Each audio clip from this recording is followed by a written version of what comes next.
Everyone, welcome to study extraordinary. आप सबके मई में बोर्ड्स एग्ज़ाम स्टार्ट होने वाले हैं और आपने प्री बोर्ड दे दिए होंगे। आपने पूरा इसलिए सिलेबस भी रिवाइज कर लिया होगा, अपना सारे चैप्टर्स पढ़ लिए होंगे और आपके जो स्ट्रॉन्ग पॉइंट्स हैं वो भी आपको पता चल गए होंगे और जो वीक पॉइंट्स हैं वो भी आपको पता चल गए होंगे। और ऐसा भी है कि कुछ बच्चों ने बहुत ज़्यादा हार्ड वर्क किया हो और कुछ ने जो है वो बहुत कम वर्क किया हो अपने काम पे, और कुछ ने तो अभी स्टार्ट भी नहीं किया होगा। आज आपको हम अपनी स्ट्रेटजी कैसे बनानी है जो 1 मंथ में आप इंग्लिश के एग्ज़ाम्स के लिए पूरी अच्छी तरह तैयारी कर लें, इसके टिप्स देंगे। क्योंकि एक बात मैं सोचती हूँ जो बहुत इम्पॉर्टेंट है वो है स्ट्रेटजी। हार्ड वर्क से भी ज़्यादा अच्छा स्कोर करना किसी भी सब्जेक्ट के एग्ज़ाम में प्लानिंग से करना वो बहुत ज़्यादा ज़रूरी होता है। हार्ड वर्क करने के बाद भी बहुत सारे स्टूडेंट्स अच्छे मार्क्स नहीं गेन कर पाते और वो ये नहीं समझ पाते कि कहाँ हमारी मिस्टेक हुई, क्यों नहीं हम ऐसा कर पाए। इसलिए प्लानिंग बहुत इम्पॉर्टेंट है। हार्ड वर्क के साथ में आपको एक स्मार्ट स्टूडेंट होना बहुत ज़्यादा ज़रूरी है। और कुछ स्टूडेंट्स ऐसे भी होंगे जो किसी भी वजह से अभी तक बिल्कुल भी स्टार्ट नहीं कर पाए होंगे अपनी पढ़ाई को, तो उनके लिए भी बहुत अच्छे प्लान हम बताएंगे। अपनी स्ट्रेटेजी बनाने से पहले हमें इंग्लिश का न्यू पेपर पैटर्न जो सीबीएसई की तरफ से अभी चेंज हुआ है वो बिल्कुल पता होना चाहिए। और क्या हमारा सिलेबस है, क्योंकि कुछ चैप्टर्स रिमूव हो गए हैं ग्रामर में से भी और लिटरेचर और सप्लीमेंट्री बुक में से भी, वो आपको पता होने चाहिए। तो इसका हमारा वीडियो पहले ही आ चुका है कि क्या न्यू फॉर्मेट है इंग्लिश के क्वेश्चन पेपर का, क्या मार्किंग स्कीम है। तो वो आप उस वीडियो में देख के समझ सकते हैं। उसका आपको लिंक हमारे डिस्क्रिप्शन बॉक्स और आई बटन में मिल जाएगा। और फिर हम स्ट्रेटेजी ये देखते हैं कि हमें क्या क्या पॉइंट्स रिमेंबर करने हैं कि हम कैसे प्लान कर सकें अपनी पढ़ाई को। तो सबसे पहले जो फर्स्ट है वो है हमारा माइंडसेट। माइंडसेट होना चाहिए। ज़्यादातर लोग ये समझते हैं कि इंग्लिश में तो कितना भी पढ़ लो, कितना भी पढ़ लो, लेकिन नंबर हमारे अच्छे नहीं आने वाले। तो आप अपने दिमाग से इस बात को निकाल दीजिए और ये देखिए कि न्यू पेपर पैटर्न में आप कैसे स्ट्रेटेजी को फॉलो करके 95 प्लस मार्क्स ला सकते हैं। इस तरफ से बिल्कुल आप अपने दिमाग को टेंशन फ्री कर दीजिए। सेकंड है डेली 1 आवर स्टडी। हम आपसे बहुत ज़्यादा पढ़ने के लिए नहीं कहते, इंग्लिश के साथ में आपको और सब्जेक्ट्स भी पढ़ने होंगे। अभी 1 मंथ पहले से आप ओनली इंग्लिश में ही अपना पूरा टाइम नहीं डिवोट करेंगे, तो केवल आप 1 घंटा पढ़िए। आपने पहले अगर पढ़ा हुआ है तो आपका 1 घंटे में बहुत अच्छी स्टडी हो जाएगी, कोई प्रॉब्लम नहीं होगी। थर्ड पॉइंट, इस सब्जेक्ट को पढ़ते समय सबसे पहले आपके पास में क्या होना चाहिए, आपके पास जो है न्यू पेपर पैटर्न के हिसाब से सैम्पल पेपर होने चाहिए। आप उसके लिए नए सैम्पल पेपर लीजिए। पहले ऐसे चल जाता था काम कि पुराने क्वेश्चन पेपर हमने देखे और पुराने क्वेश्चन पेपर के अकॉर्डिंग हमने कुछ सॉल्यूशन किए और कुछ किया और हमारा काम हो गया। लेकिन अब आपको नए सैम्पल पेपर लेने होंगे क्योंकि पेपर पैटर्न बिल्कुल चेंज हो चुका है। अब सबसे पहले हम लिटरेचर बुक को लेते हैं क्योंकि इसमें से एक्सट्रैक्ट भी आएंगे और क्वेश्चन आंसर भी आएंगे। तो इसमें प्रोज और पोइट्री दोनों टाइप के चैप्टर्स हैं। तो आप एक दिन में, क्योंकि आप एक बार पढ़ चुके हैं पहले, तो आप एक दिन में 2-2 चैप्टर की रीडिंग कर सकते हैं। हाँ, पोइट्री है तो थोड़ा टाइम आपको पोइट्री में ज़्यादा देना होगा प्रोज के कंपैरिजन में। सबसे पहले तो आप जो चैप्टर पढ़ना स्टार्ट करते हैं उसका नेम और उसके राइटर का नेम विद स्पेलिंग आप लिख के बिल्कुल याद करेंगे, क्योंकि मोस्टली जब एक्सट्रैक्ट आता है तो उसमें एक क्वेश्चन उसके राइटर के नेम का और लेसन के नेम का ज़रूर बन जाता है। तो वो आपको बिल्कुल अच्छी तरह याद होना चाहिए, आपके लिखने में उसमें कोई मिस्टेक नहीं होनी चाहिए। तो उसको आप सबसे पहले लर्न करेंगे। उसके बाद आप चैप्टर की रीडिंग करेंगे, उसको पूरी तरह समझ के करेंगे। डिफ़िकल्ट वर्ड्स जो हैं उसके मीनिंग समझेंगे। ये आपको प्रोज में ज़रूर करना होगा। और पोइट्री में आपको थोड़ा सा और ज़्यादा ध्यान देना होगा क्योंकि उसमें सेंट्रल आइडिया है, फिगर ऑफ स्पीच है, राइमिंग स्कीम है, वो सारी चीज़ें और कुछ वर्ड्स को एक्सप्लेन करना जो कि उससे सेंट्रल आइडिया से रिलेटेड होते हैं, उन वर्ड्स को अच्छी तरीके से एक्सप्लेन करना, ये सारी चीज़ें आपको तैयार करनी होंगी। लेकिन ये आपको बहुत डिफ़िकल्ट नहीं लगेगा, और ये जब आप पढ़ने बैठेंगे तो आप देखेंगे कि हम इन पॉइंट्स के अकॉर्डिंग अगर करते हैं तो हमारा चैप्टर बहुत जल्दी प्रिपेयर हो जाएगा, और हमारे दिमाग में पूरा उस चैप्टर का एक स्केच तैयार हो जाएगा कि इसका नेम क्या है, इसके राइटर का नेम क्या है, इसमें क्या मेन थीम है, और जो डिफ़िकल्ट वर्ड्स हैं आप देखेंगे जो भी आ रहे हैं डिफ़िकल्ट वर्ड्स, उनके मीनिंग आप लर्न करते जाएंगे, तो एक्सट्रैक्ट की आपकी तैयारी आराम से हो जाएगी। और क्वेश्चन आंसर के लिए आपको सैम्पल पेपर तो आपके पास है ही, और आपके प्री बोर्ड्स में जो क्वेश्चंस आए होंगे वो हैं, और सेंट्रल आइडिया आपको आता ही है, तो उसी पे बेस्ड आपके क्वेश्चन भी तैयार हो जाएंगे।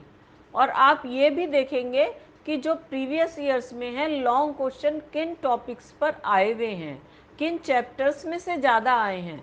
मैं ये नहीं कहती कि हर चैप्टर को आप इतनी डेप्थ से पढ़िए, लेकिन जिनमें से आए हैं उसको आप ज़्यादा डेप्थ से पढ़िए।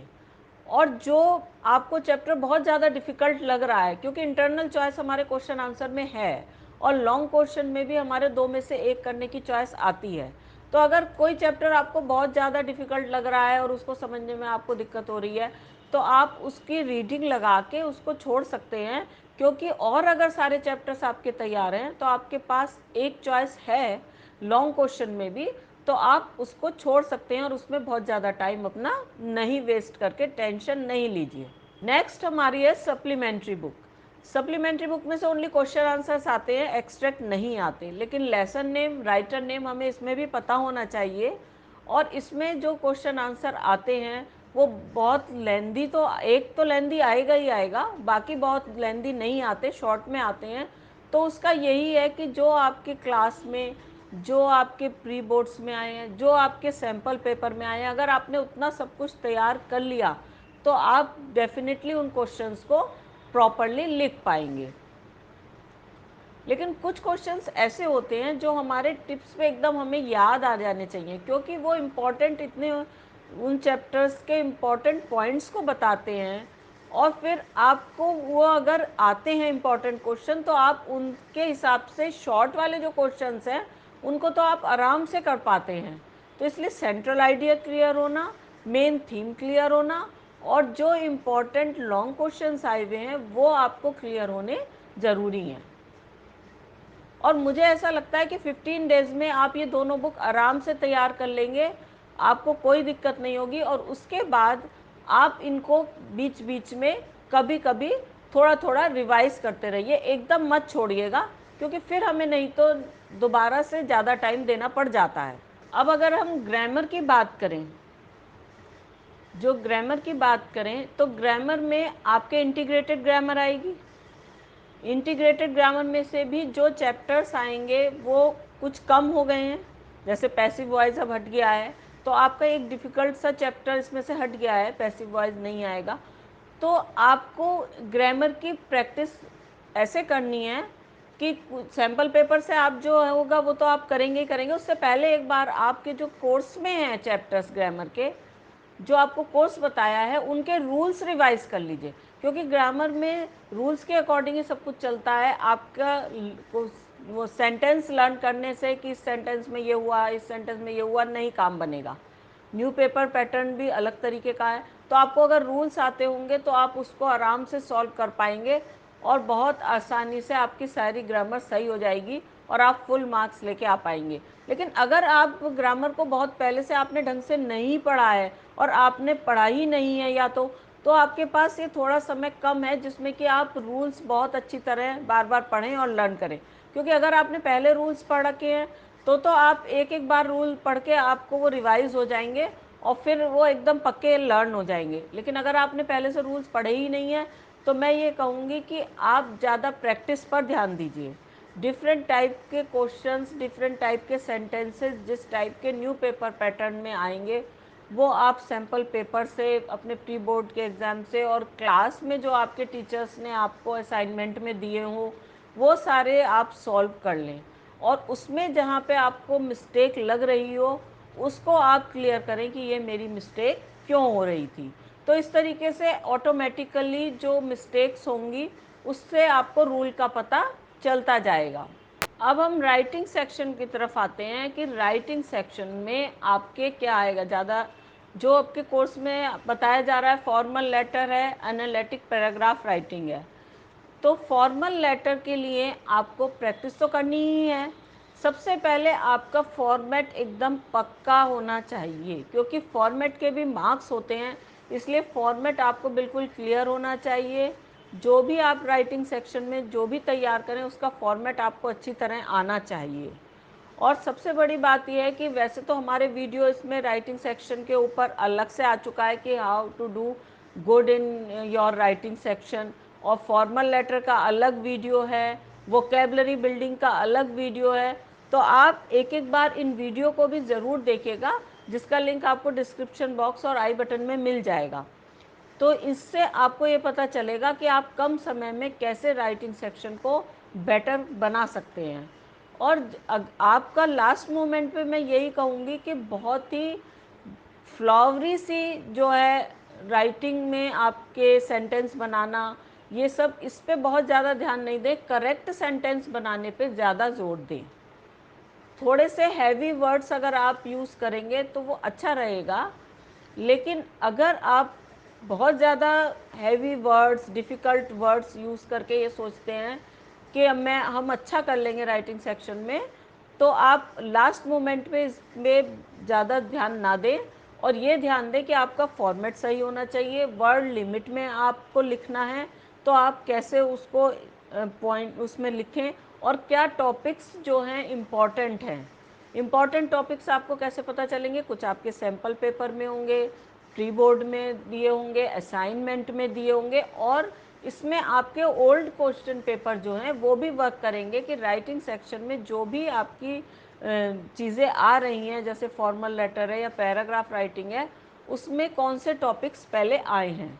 और बहुत सारे टॉपिक्स ऐसे होते हैं जो एक दूसरे से रिलेटेड होते हैं, कि आपने एक टॉपिक कर लिया, उससे थोड़ा सा मिलता जुलता आ गया, तो आप उससे थोड़ा सा रिलेट करके उसको लिख सकते हैं।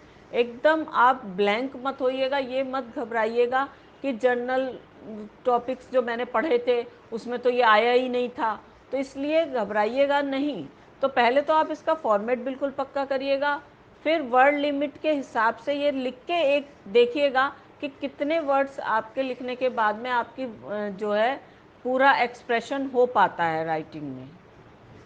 और फॉर्मल लेटर में मैं एक चीज़ आपको बताना चाहूँगी कि बहुत सारी जो लेटर्स में ओपनिंग और एंडिंग में सेंटेंसेस यूज़ होते हैं, वो एक तरीके के अगर आपने सेंटेंस समझ लिया कि स्टार्टिंग में ऐसे लिखने से हो जाएगा और एंडिंग में ऐसे लिखने से हो जाएगा, तो वो आप एक तरीके से लर्न कर सकते हैं, क्योंकि बहुत सारे लेटर्स में वो सेम टाइप के सेंटेंस आपके वर्क कर जाएंगे, और वो जो है आप अच्छी लैंग्वेज में तैयार कर लें, तो उससे आपके स्टार्टिंग और एंडिंग बहुत अच्छी हो जाएगी, इम्प्रेसिव हो जाएगी।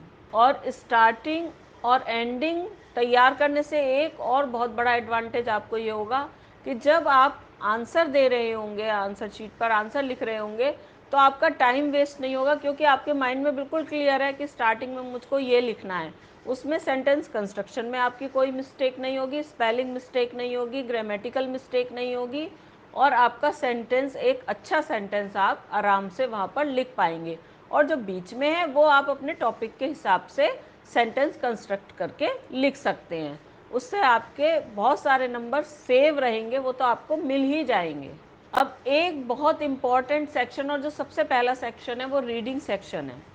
रीडिंग सेक्शन में एज सच आपको कुछ भी लर्न नहीं करना है, क्योंकि लर्न करके आप उसमें कुछ कर ही नहीं सकते हैं। वो तो आपके अनसीन पैसेज आएंगे, अनसीन पैसेज में जो क्वेश्चंस आपसे पूछे होंगे उस पैसेज के अकॉर्डिंग आपको उनके आंसर करने होंगे।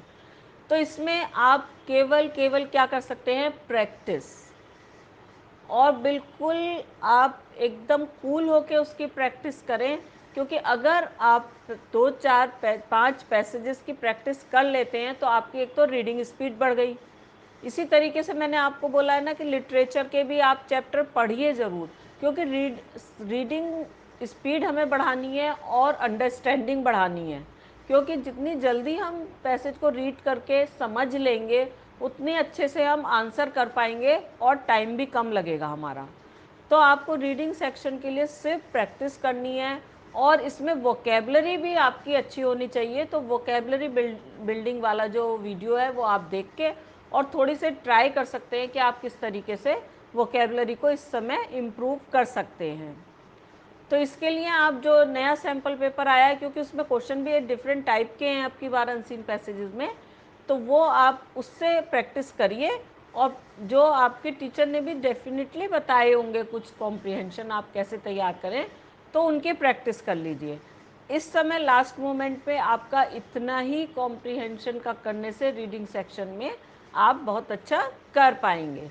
तो हमारी प्लानिंग ऐसी थी कि 15 डेज़ हमारा लिटरेचर और सप्लीमेंट्री, फिर 5 डेज़ हमारी ग्रामर, फिर उसके बाद हम एक बार रिवाइज़ करेंगे। हमने बताया कि लिटरेचर और सप्लीमेंट्री रीडर जो है हमें रिवाइज़ ज़रूर करनी है बीच में, फिर हम उसको रिवाइज़ करेंगे 2 दिन।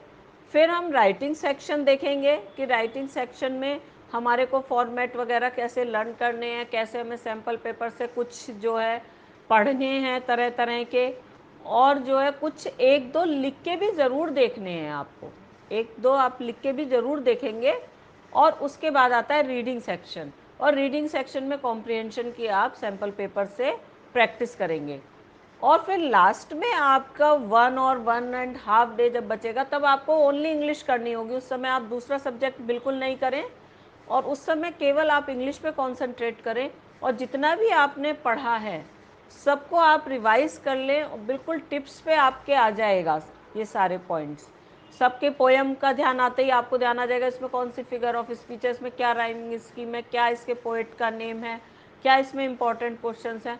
तो इस तरीके से जब आपका पूरी तरीके से क्लियर हो जाएगा सारे चैप्टर्स, सारी ग्रामर और राइटिंग रीडिंग सेक्शन, तो आप बिल्कुल बिना डरे हुए, बिना नर्वस हुए एग्ज़ाम देने के लिए जाइएगा। क्योंकि ये पहला एग्ज़ाम है तो आपका माइंड सेट ये भी होना चाहिए कि हम पेपर में कैसे लिखेंगे, कैसे करेंगे, पहला पेपर है, तो आप बिल्कुल बिना नर्वस हुए पेपर देने जा सकते हैं। और राइटिंग सेक्शन में मैं एक चीज़ आपको बहुत इम्पॉर्टेंट और ये बताना चाहूँगी कि आप जो है ना हर चीज़ को, क्योंकि लिख के नहीं प्रैक्टिस कर पाएंगे, वो तो आप सैम्पल का एक एक लिख लेंगे कि कितने वर्ड्स का मुझे कैसे लिखना है, तो आप सभी टॉपिक्स जो भी आपको मिलते जाते हैं उन टॉपिक्स के बारे में सोचिएगा कि मैं इसमें क्या लिख सकता हूँ।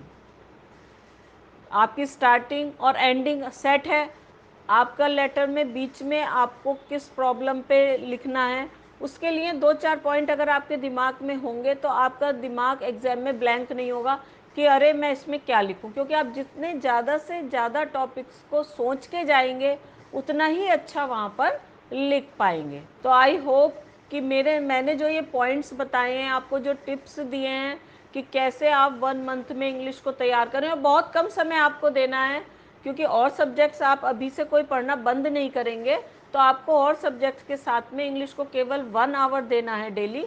और केवल उधर जाके जब आपका 1.5 डे बचेगा तब आप केवल ओनली इंग्लिश पढ़ेंगे उसमें। तो आपको समझ में आ गया होगा कि आप किस प्लानिंग से इंग्लिश में ज़्यादा से ज़्यादा अच्छे नंबर स्कोर कर सकते हैं।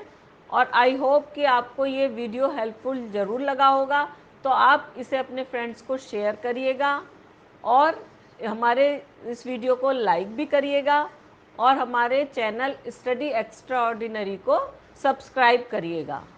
बाय।